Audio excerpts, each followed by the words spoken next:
Hi guys, I'm back with another video. This was a request I had to show how I color up this very wavy hair, specifically on 80's Anya from the Greeting Farm. So I stamped her up on Copic X-Press It with the Memento Tuxedo Black ink, and I'm just going to do the hair in this one because even though it's not particularly difficult to do, it's time consuming, so that's all we're going to tackle in this video. I chose to give her brown hair. I'm using E31, E33, E35, and E39, and I'm going to start with my lightest, but I am going to go about this a little bit differently than my usual light to dark, back down to light, but I do like to use my lightest to map out my darkest areas to start with. So what makes this time consuming on her is because there are so many ins and outs and bumps and folds in the hair. You have to kind of treat them and blend them all individually. So that's what takes the time. And just anywhere where it's kind of dipping down, this is where I know I'm going to have my darkest areas. It gets a little tricky in here when now all of a sudden I have the kind of bangs part of it is not dipping down like it is back here. So I'm just paying attention to that. And that's why I'm using this lightest one. This is really only giving me an idea. I'm not using it to start the blending or anything, but this is where I know I'm going to want to work my darkest colors into. And so again, I have a little area here I'm going to try to match up, and all these little dip downs. It's just finding and kind of playing around with where they fall.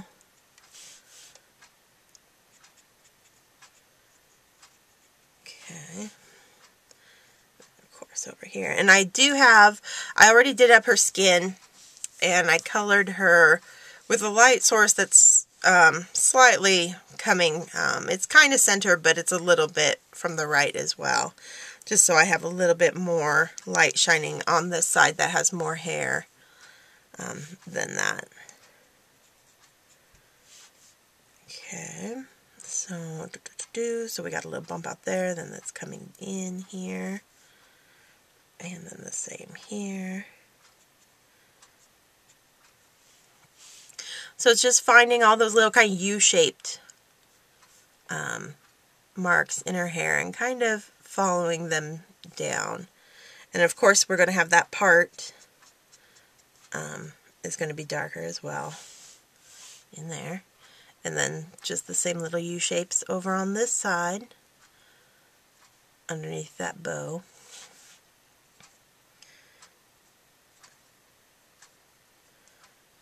And this wider U here. Okay. So that gives me my general, when this is all said and done, those are going to be the darkest areas in her hair.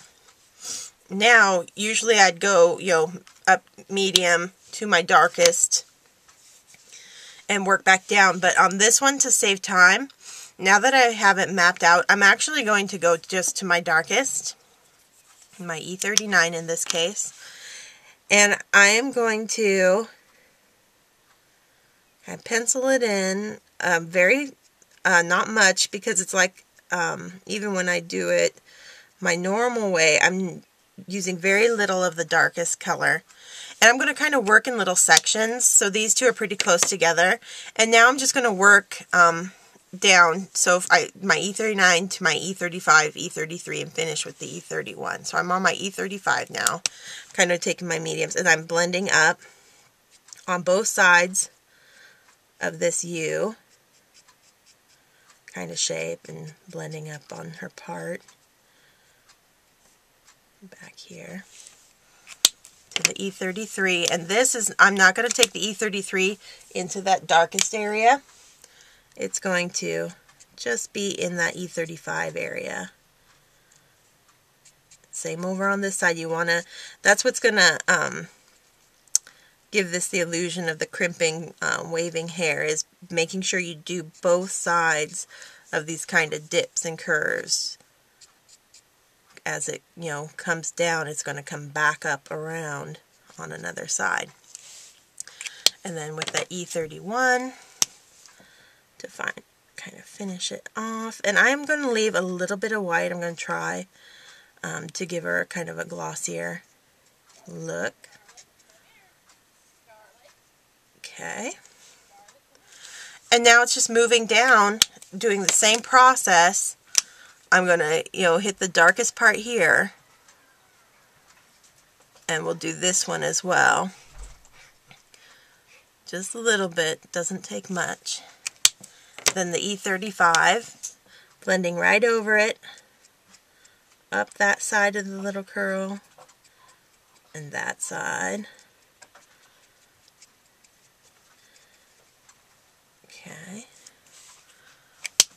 And then to my E33, and that's not blending right into the 39, but into that 35 instead. And that's where I can start kind of playing around here in this kind of awkward spot. Get a little bit heavier handed with the E33. And don't forget this side, we're blending out onto this curl. Okay. And then finishing with that 31, E31.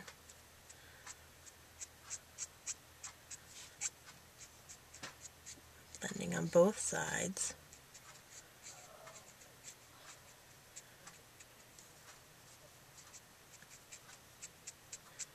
Blending these two together.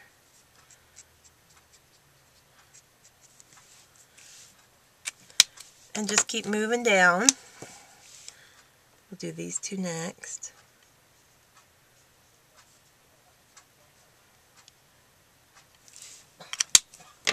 To the 35, right over top of it, kind of helping create that U shape. And then the E33, just kind of blending it out.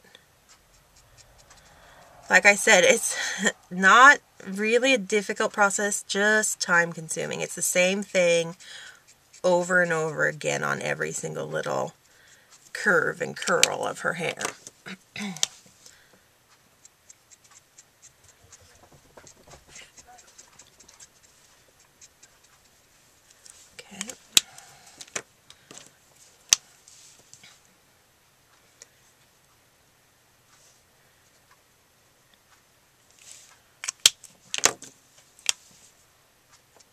Just blend these all. Oh, this is where you're probably wishing I had the editing thing to speed it all up. But I'll try to work quick.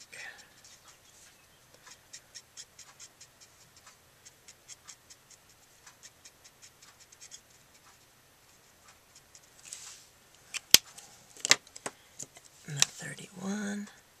And this, by working in little sections, you're getting a smoother blend than if I had gone through and put the dark in on all the little spots and then tried to work all the way around. Because by the time, you know, if I started up here, by the time I got down here, it'd be pretty dry, and it wouldn't, you can definitely blend it still, but it just makes it that much easier working a little at a time. You'll have an easier go of getting those smooth blends that you want to achieve. So now just that 35 again.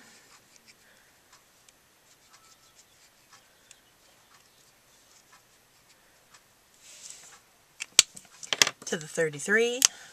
And this would be the same for any color combination that you want to do.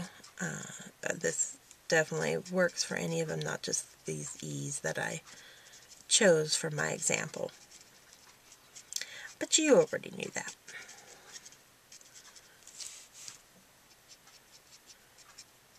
Okay. And then the E31. Just kind of blending that out. Leaving a little bit of white so we have some glossy hair kind of on those really bumped out curls.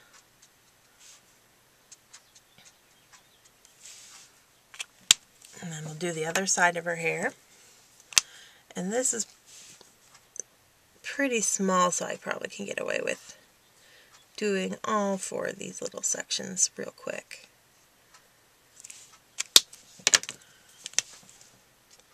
Just blend out with my 35 right over top of that 39. E33 again. And this is where I'm just blending that out.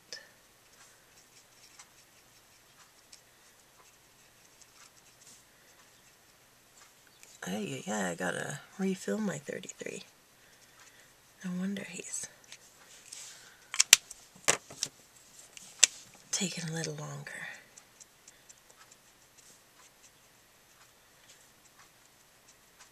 Okay, and then just using my E31 to blend the last little bits of the E33 that I did. I can be a little bit more heavy-handed on this side since the light source is away from it a bit more than, say, this side. Okay, so now I've got pretty much the base down. I want to give this a little bit more definition and to darken it up and give it more contrast. And that's where I'm just going to take my E39 and re-hit all these darkest areas. And this is totally up to you with if you wanted to keep her a light brown, you'd be pretty much done. But I wanted to just a smidge darker than what that first result was. So that's why I'm going back through with these.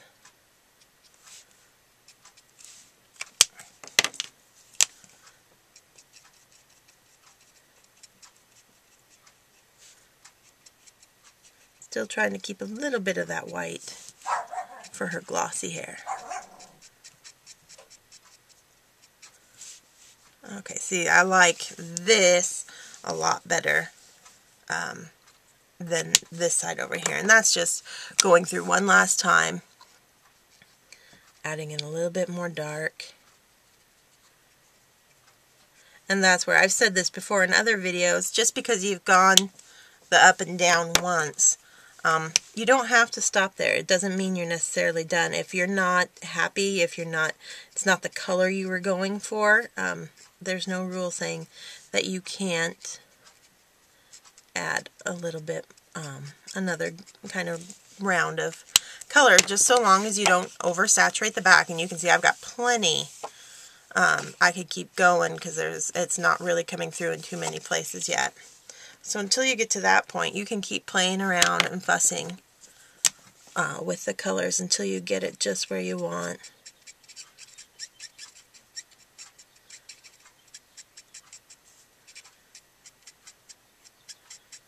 And it's just always paying attention to these ridges. And by leaving that white, or the very lightest area, that's really going to reinforce the look that this hair is kind of waving up and down across, her head.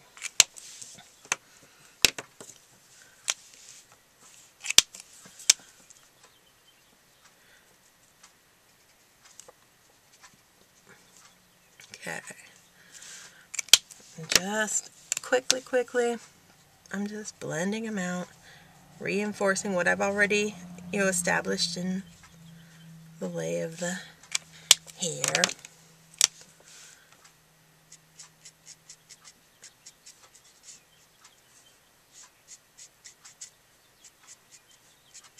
And this is getting me that nice medium brown tone that I kind of was going for with her.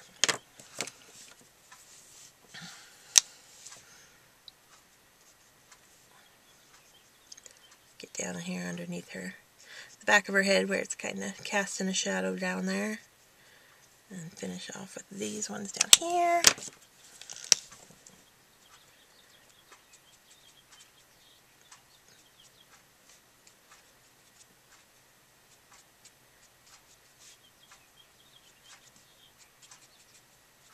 Okay. Not looking too shabby at all. So yeah. This is definitely one, it's just you're going to be spending a little bit more time coloring her up than you might some other images to get the look that you want. But it's not any harder than any of the other hair that we've done. It's just more of it in more specific areas. Now for me, I tend to go through with my darkest and kind of outline the lines that are given, and helps kind of do the low lights and highlights. And so I'll do that just with the very tip of my marker.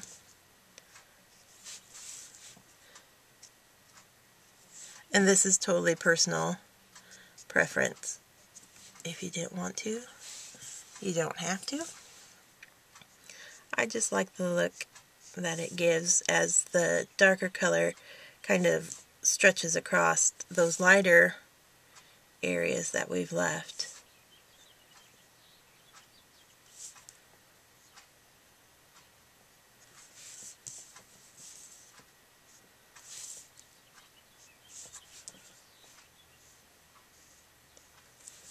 And just, it's a little trickier with this because it's not the smooth swooping motion, but just again, time is all you're mostly devoting to this one. It's taking a little bit more time.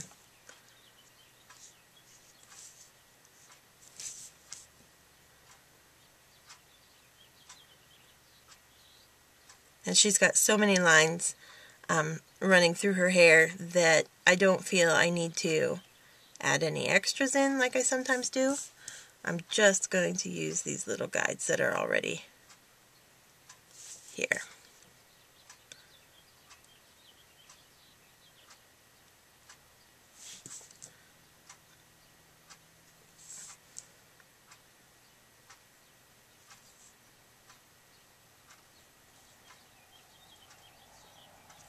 Okay, I think I got them all.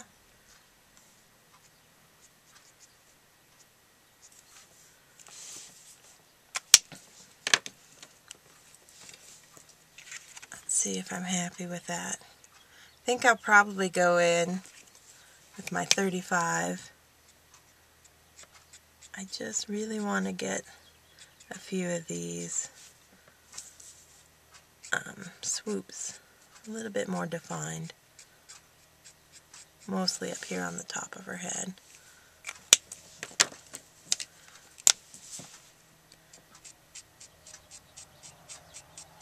Probably because I'm working with a very dry 33. I should have checked it before I started coloring. So, but I'll refill that and I'll be ready for the next one. Okay, there we go. Much happier with that. Very nice, not bad at all. Okay, so that is how I go about coloring up the very wavy hair. Just knocking in color with each individual curl, taking the time and going at a slower pace, doing a bit blending, doing a bit blending instead of trying to do it all at once. So that's, you know, the only trick I have for it. Otherwise, it's pretty much like any other hair that I color. And I hope you enjoyed the video, and thanks for watching.